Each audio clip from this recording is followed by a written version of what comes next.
ರಮೇಶ್ ಆತ್ಮಹತ್ಯೆಗೆ ಸಂಬಂಧಪಟ್ಟಂತೆ ಇದಕ್ಕೆ ಕೇಂದ್ರ ಮತ್ತು ಬಿಜೆಪಿ ಕಾರಣ ಅಲ್ಲ.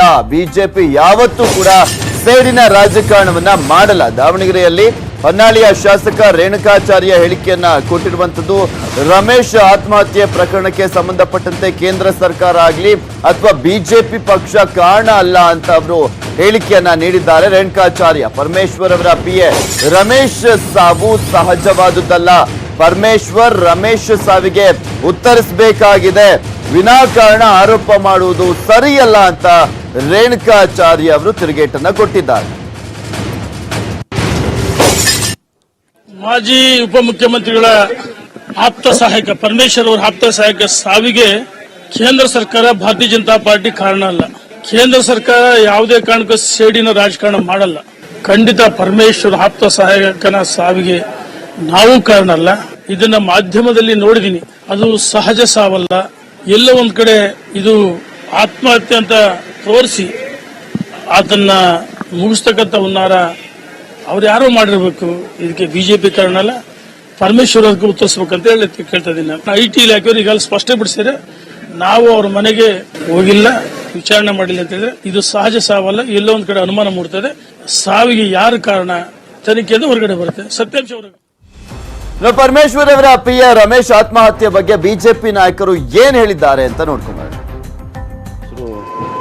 ಅನ್ಯಾಚುರಲ್ ಡೆತ್ ಅನ್ನುವಂಥದ್ದು ಒಂದು ಕೇಸನ್ನು ಬುಕ್ ಮಾಡಿದ್ದಾರೆ. ಆ ಸ್ಥಳ ಘಟನೆಗೆ ಸಂಪೂರ್ಣ ವಿಡಿಯೋಗ್ರಾಫಿ ಕೂಡ ಮಾಡಿದ್ದಾರೆ. ಇಲ್ಲ, ರಾಜಕೀಕರಣ ಮಾಡೋಕ್ಕೆ ಸಾಧ್ಯ ಇಲ್ಲ. ಯಾಕಂತಂದರೆ ಎಲ್ಲವೂ ಕೂಡ ಮಾಧ್ಯಮದಲ್ಲಿ ಈಗಾಗಲೇ ಎಲ್ಲ ಬಂದಿದೆ. ಹೀಗಾಗಿ ಪರಮೇಶ್ವರ್ ಕೂಡ ಎಲ್ಲವನ್ನು ಹೇಳಿದ್ದಾರೆ. ಇದರಲ್ಲೇನು ರಾಜಕಾರಣ ಇಲ್ಲ. ಏನು ಮೆಡಿಕಲ್ ಸೀಟ್ಗಳ ಬಗ್ಗೆ ಅಲ್ಲೊಂದು ಭ್ರಷ್ಟಾಚಾರ ಆಗಿದೆ, ಸ್ವಲ್ಪ ಎಲ್ಲೊಂದು ಕಡೆ ಅವ್ಯವಹಾರ ಆಗಿದೆ. ಅದಕ್ಕೋಸ್ಕರವಾಗಿ ಇವತ್ತು ಏನು ರೇಡ್ ಆಗ್ತಾ ಇದಾವೆ ಅದು ಸರ್ಕಾರದ ಮೇಲೆ ಹಾಕುವಂಥ ಕೆಲಸ ಆಗಬಾರ್ದು. ನ್ಯಾಯಯುತವಾಗಿ ಏನು ತನಿಖೆನಾಗಬೇಕು, ತನಿಖೆಗೆ ಎಲ್ಲರಿಗೂ ಸಹಕಾರವನ್ನು ಕೊಡಬೇಕು. ತನಿಖೆ ಆಗಬೇಕು. ನನಗೆ ವಿಶ್ವಾಸ ಇದೆ, ತನಿಖೆ ಆದರೆ ಎಲ್ಲರಿಗೂ ಕೂಡ ಒಳ್ಳೇದಾಗ್ತದೆ ಅನ್ನೋ ವಿಶ್ವಾಸ ಇದೆ. ಸತ್ತಂತ ವ್ಯಕ್ತಿನೂ ಕೂಡ ಕಿರುಕುಳ ಅಂತೇನು ಎಲ್ಲೂ ಕೂಡ ಬರೋದಿಲ್ಲ. ವಿರೋಧ ಪಕ್ಷಗಳು ಇದನ್ನ ಹೇಳೋದು ಸ್ವಾಭಾವಿಕ.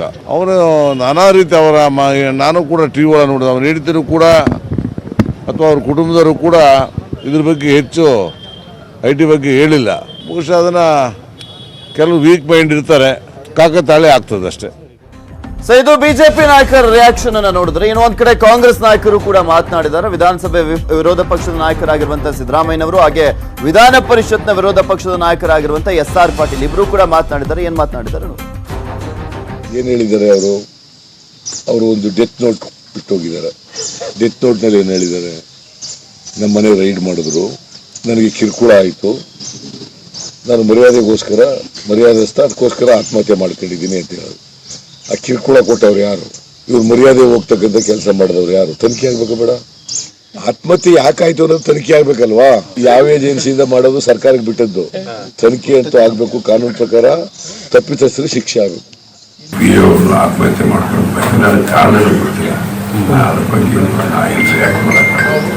ಅದು ಯಾವುದೇ ಕಷ್ಟ ಬಂದರು, ಯಾವುದೇ ನೋವು ಬಂದರು, ಯಾವುದೇ ಸಮಸ್ಯೆಗಳು ಬಂದರೆ ಆತ್ಮಹತ್ಯೆ ಮಾಡ್ಕೊಳ್ಳೋದು ಸರಿಯಲ್ಲ, ಮಾಡ್ಕೋಬಾರ್ದಿತ್ತಂತೆ ಅನ್ನುವಂಥ ಮಾತನ್ನು ಹೇಳ್ತೀನಿ. ಯಾವ ಕಾರಣಕ್ಕೆ ಇವರು ಮಾಡ್ಕೊಂಡಿದ್ದಾರೆ ಅನ್ನೋದು ನನಗೆ